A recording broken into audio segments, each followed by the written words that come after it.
Bulletin में सबसे पहले अहम खबर दें आपको। कोरोना वायरस ने एक और डॉक्टर की जान ले ली है। डॉक्टर इकबाल नूरी 2 हफ्ते कबल कोरोना से मुतासिर हुए थे। डॉक्टर इकबाल 1 हफ्ते से निजी अस्पताल में दाखिल थे। 4 रोज कबल उन्हें वेंटिलेटर पर मुंतकिल कर दिया गया था।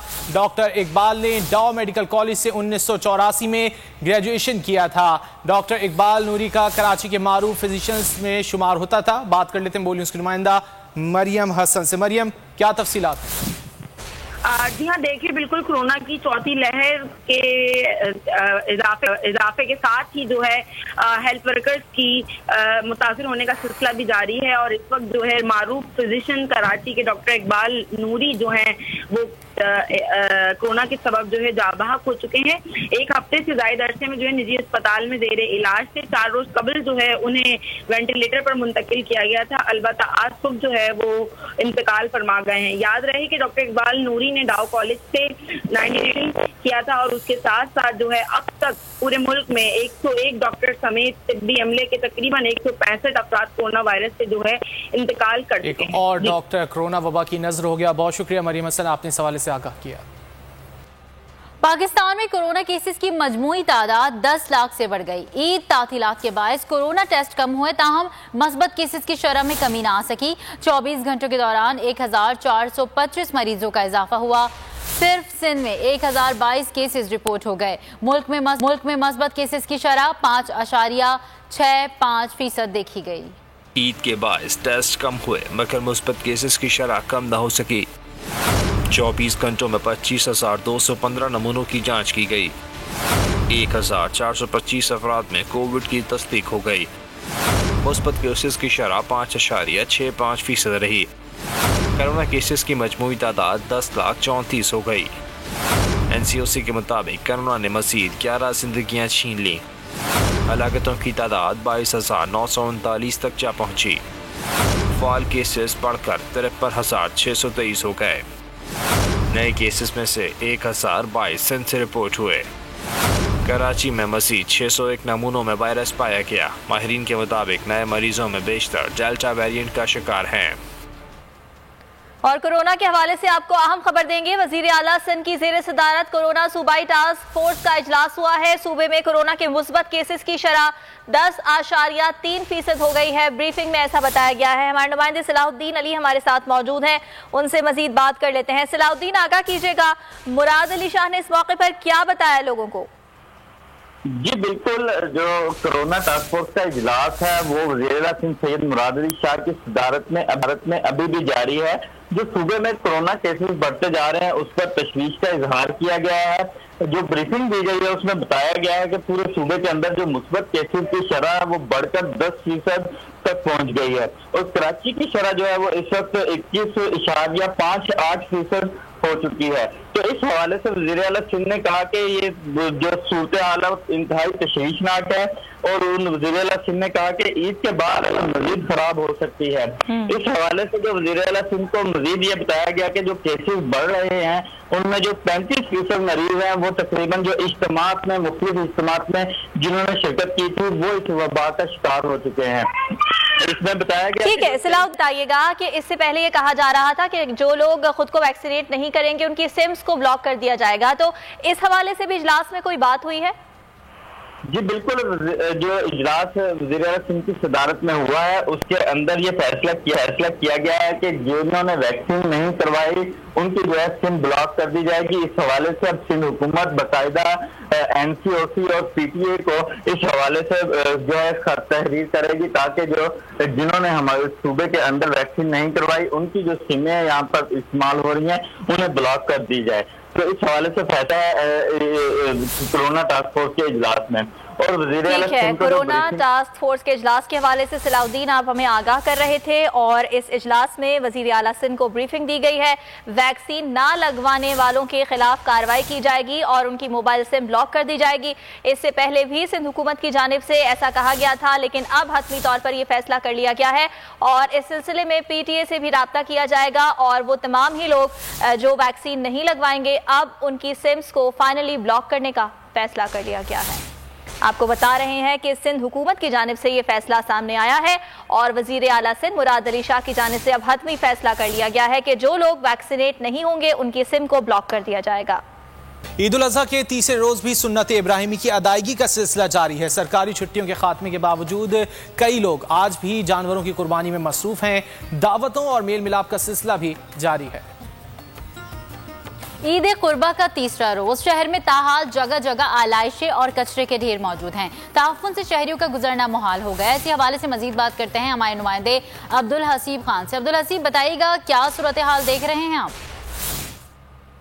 जी बिल्कुल, ईद कुर्बान का तीसरा रोज़ है और आज भी जो है वो शहर के मुख्तलिफ इलाकों में जहाँ कुर्बानी का फ्रीज़ अंजाम दिया जा रहा है, वहीं सड़कों पर जो है वो खासा बुरा हाल दिखाई देता है। 3 रोज़ के दौरान जानवरों की आलाइशें पड़ी रहीं, कोई उठाने वाला नहीं है। Sindh solid waste management board हो या ज़िला इंतज़ामिया हो, कोई भी जो है वो इस काम को संजीदगी से जो है अपने काम को अदा नहीं कर पा रहा। मैं इस वक्त मौजूद हूँ सिंधेड़ुल का इलाका है, उठाने वाला कचरा यहाँ से कोई नहीं है। 3 दिन हो गए और आलाइशों के बाद जो है वो अब ताफून इसके दर ज़्यादा है कि यहाँ पर खड़ा होना भी मुहाल है। तो बड़ी बुरी हालत है और यही सूरत हाल शहर के बेशतर इलाकों में नजर आती है। जो रिहायशी इलाके हैं वहाँ पर सफाई नहीं हो रही, कचरा नहीं उठाया जा रहा और इसी तरीके से जो है वो ताफून ज़्यादा माहौल में लोग रह रहे हैं। अगले चंद रोज़ में जो है वो बारिशों की भी पेशगोई की गई। अगर बारिशें होती हैं तो सूरत हाल मज़ीद ख़राब हो जाएगी। ताफून की वजह से जो है वो कई बीमारियाँ भी जन्म ले सकती हैं, लेकिन हुक्काम जो है वो इस पूरे मामले पर जो है वो संजीदगी नहीं दिखा रहे। और अब्दुल हसीब, आप हमें आगाह कर रहे थे कराची में सफाई सुथराई की सूरत हाल से आपका। और अगर लाहौर की बात करें तो लाहौर में ईद कुर्बान के तीसरे रोज जानवरों की आलाइशों को ठिकाने लगाने का काम किया जा रहा है।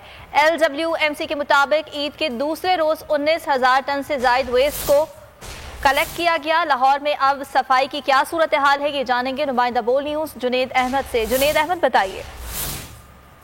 जी हाँ, आज ईद कुर्बान का तीसरा रोज है जहाँ शहरी जो है सुन्नत इब्राहिमी को अदा कर रहे हैं। वहीं पर जानवरों की आलाइशों को जो है वो ठिकाने लगाने का काम भी जारी है। LWMC के मुताबिक जो है वो ईद के दूसरे रोज 17,000 टन से जायद वेस्ट को जो है वो ठिकाने लगाया गया, जबकि आज भी LWMC का ऑपरेशन जारी है। ताहम ये देखने में आ रहा है कि कुछ मकामात पर अभी भी जानवरों की आलाइशें पड़ी हुई हैं, जिसकी वजह से शहरियों को मुश्किलात का सामना करना पड़ रहा है। मैं इस वक्त गढ़ी शाह के करीब एक इलाके में मौजूद हूँ। यहाँ पर जो ये लोग हैं आकर अपने जो जानवरों की आलाइशें यहाँ लेकर आ रहे हैं। तब यहाँ पर LWMC का अमला मौजूद नहीं है और ये ट्रक्स के अंदर यहाँ पर लाकर लोग जो है वो फेंक कर जा रहे हैं। यहाँ से जो है कुछ देर के बाद LWMC का अमला इन आलाइशों को लेकर जाएगा। तब फिल वक्त यहाँ पर जो है वो LWMC का अमला मौजूद नहीं है।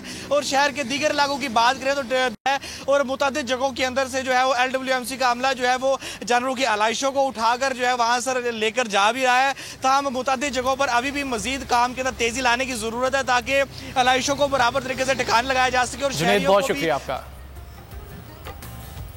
ईद कुर्बान पर चमड़े का कारोबार खूब चमक जाता है, मगर बैनुल अक़वामी मंडी में कोरोना के बायस मंदी और अनाड़ी कसाईयों के खाले खराब करने की वजह से कारोबार तबाही के दहाने पर है। मजीद अहवाल जान लेते हैं ब्यूरो हेड हैदराबाद इरफान आराई से। इरफान, बताइएगा कैसा चल रहा है अब चमड़े का कारोबार? जी, ईद उल अज़हा पर कारोबार जो है वो सबसे ज़्यादा मसरूफ़ कारोबार होता है खालों का कारोबार। खालें खरीदने वाले ताजिर जो हैं वो मसरूफ़ नज़र आते हैं। बड़ी तादाद में खालें जमा होती हैं और जो इंडस्ट्री है चमड़े की उसको इससे बहुत फ़ायदा होता है। इस वक्त हमारे साथ ताजिर मौजूद हैं, हम इनसे जानते हैं कि इस साल कितना फ़र्क आया और रेट्स क्या हैं। इस साल तकरीबन 50% अबव फ़र्क आ गया है और रेट्स जो है न होने के बराबर है। रेट्स न होने के बराबर हैं इस वजह से जो है उसकी क्वालिटी मेंटेन नहीं रहती है। जिस वक्त के अंदर हम रेट देते थे उनको 1000, 1500, 2000 तो वो क्वालिटी मेंटेन रहती थी। अब रेट ना होने की बिना के ऊपर वो एहतियात नहीं करते हैं, वो उतारते वक्त उसमें 2-3 कट्स लगा देते हैं। कट्स लगाने की वजह से वो एक्सपोर्ट के लायक नहीं रहती है। हम अगर ईद उल अज़हा नहीं होती, मतलब जैसे ये त्यौहार नहीं होता, तो हम काम नहीं करते। जी, आपने बात सुनी कोरोना की वजह से एक तो इंटरनेशनल मार्केट जो है वो मुतासिर है, चमड़े की सनत पाकिस्तान में मुतासिर। और ये बहुत शुक्रिया आपका। और अभी रुक करेंगे लाहौर का, जहां वफाकी वज़ीर इत्तलात व नशरियात फवाद चौधरी मीडिया से गुफ्तगू कर रहे हैं। जो होता है वो तो हर मुआशरे में होता है और उसको, लेकिन अभी तक जितने यहाँ पे क्राइम हुए हैं उनको बड़ी एफिशिएंटली डील किया गया है और लोग जो हैं उनको इंसाफ मिला है। इन 2 मुकदमात में भी इंशाअल्लाह इंसाफ मिलेगा। और एक जो सोशल मीडिया के ऊपर मैं देख रहा हूँ कि एक अप्रोर है कि शायद कोई बाहर चला जाएगा या कुछ ऐसा कुछ नहीं होने वाला। मुल्ज़मान जो हैं वो जेलों में हैं और आप देखेंगे कि इंसाफ न सिर्फ होगा बल्कि होता हुआ नज़र आएगा। जहाँ तक इस बात का ताल्लुक है कि वो कोई पावरफुल है या कुछ है, पाकिस्तान में कोई पावरफुल नहीं है। कानून सबसे पावरफुल है, आइन सबसे पावरफुल है और आइन और कानून के तहत फैसले होने हैं। ये बात अदालतें भी उसको समझती हैं और इंतज़ामिया भी उसको समझती है। सो कोई इस गलत फहमी में ना रहे, किसी को कोई मुराद जो है वो नहीं मिलने वाली है और इंसाफ इंशाल्लाह होगा। वफाकी वज़ीर इत्तलात फवाद चौधरी लाहौर में मीडिया से गुफ्तगू कर रहे थे। आगे बढ़ते हैं, आपको बताएं कि ईद की खुशियों में अपनी खुशियां कुर्बान करके शहरियों की हिफाजत के लिए सड़कों पर गर्मी में ड्यूटी अदा करते पुलिस एहलकारों को बोल न्यूज़ खराज तहसीन पेश करता है। इसी हवाले से बात कर लेते हैं बोल न्यूज़ के नुमाइंदे शिराज महमूद पठान से। शिराज, बताएगा पुलिस एहलकार अपने फ़राइज़ की अंजामदही में मसरूफ़ हैं? जी देखें, ईद उल अज़हा के अयाम जारी हैं और लाड़काना के शहरी जो है पुरअमन तरीके से अगर घरों में, गलियों में, बाज़ारों में जो है वो ईद की खुशियां मना रहे हैं, तो इसका सारा सहरा जो है वो हमारी फर्स्ट डिफेंस लाइन फोर्स जो पुलिस कहलाती है उसको जाता है। इस वक्त जो है मैं अतातुर्क टावर के पास मौजूद हूँ। हमारे साथ चंद पुलिस एहलकार मौजूद हैं जो रोड पर जो है खड़े होकर अपनी ईद मना रहे हैं। सर, सबसे पहले बोल न्यूज़ की जानिब से और हमारी तरफ से आपको और आपके अहले खाना को ईद मुबारक हो। हम आपको खराज तहसीन पेश करते हैं जिस तरह आप जो है वो गर्मी में, धूप में जो है वो शहरियों की हिफाजत कर रहे हैं। क्या कहना चाहेंगे, ईद आपकी कैसी गुजर रही है? सबसे पहले कि ये कि बोल न्यूज़ की बड़ी मेहरबानी जो इस धूप में भी हमारे साथ है और जैसे हम ड्यूटी कर रहे हैं वो भी अपनी जिम्मेदारी निभा रहा है। और हमारी ईद यही है, ये पूरी सिटी या पूरा लाड़काना अमन में ईद मनाए, तो हम इसी में खुश हैं। हम अगर ये बंदे जो भी यहाँ ईद मना रहे हैं, अगर वो आराम से, सुकून से, खुशियों से ईद मना रहे हैं, तो हमारी इससे बड़ी कामयाबी कोई भी नहीं है हो सकती। जी बिल्कुल, हमारे साथ एक और पुलिस एहलकार मौजूद हैं। सर, क्या मैसेज देना चाहेंगे शहरियों को? सर, हम धूप में अपनी ड्यूटी कर रहे हैं आवाम की खातिर। आवाम से गुजारिश ये है कि वो हमारे साथ कोऑपरेट करें। जब हम उनको रोकते हैं तो बड़ा मेहरबानी वो हमारे साथ कोऑपरेट करें। शुक्रिया। जी बिल्कुल, आपने जो है पुलिस एहलकारों की बात सुनी। महमूद अपडेट कर रहे थे। अगर खबरों में आपको बताएं, रहनुमा नून लीग साद रफीक का कहना है कि जब भी अवाम में जाने का वक्त आएगा लोग तहरीक इंसाफ को मुस्तरद करेंगे। लाहौर में मीडिया से गुफ्तगू में साद रफीक ने दावा किया कि हुकूमत पेट्रोलियम मसनूआत की कीमत में मजीद 20 रुपए इजाफा करेगी। हुक्मरान IMF की डिक्टेशन के तहत मुल्क को चलाने की कोशिश कर रहे हैं।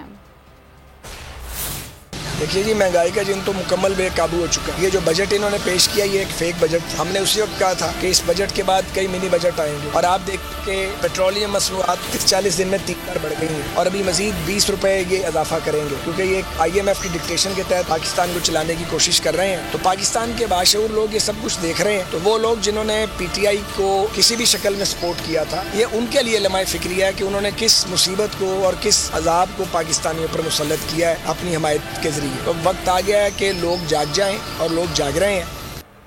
मुआविन खुसूसी शहबाज गिल का कहना है कि बरतानिया ने नवाज शरीफ टाइप अनासर के खिलाफ कार्रवाई का ऐलान कर दिया। पैसा चोरी करके बरतानिया में जमा करने वालों के खिलाफ कार्रवाई होगी। शहबाज गिल ने कहा कि करप्ट अनासर पाकिस्तान समेत बेशुमार ममालिक में गुर्बत की असल वजह है।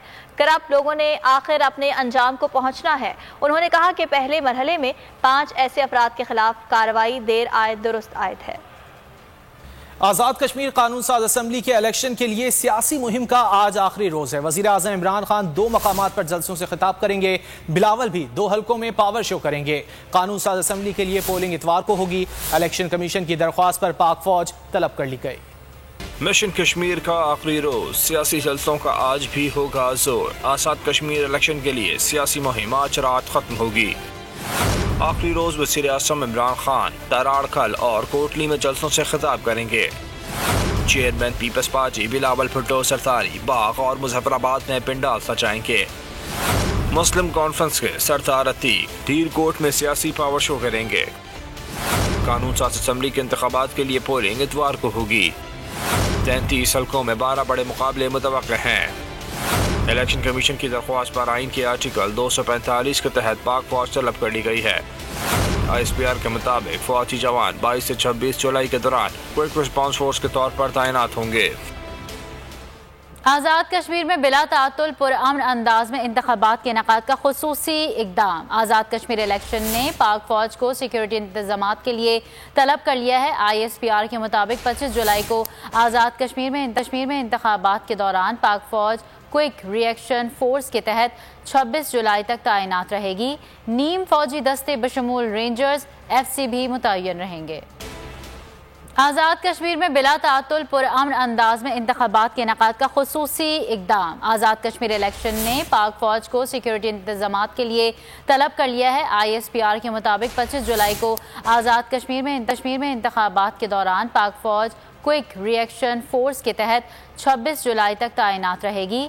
नीम फौजी दस्ते बशमूल रेंजर्स FC भी मुतय्यन रहेंगे।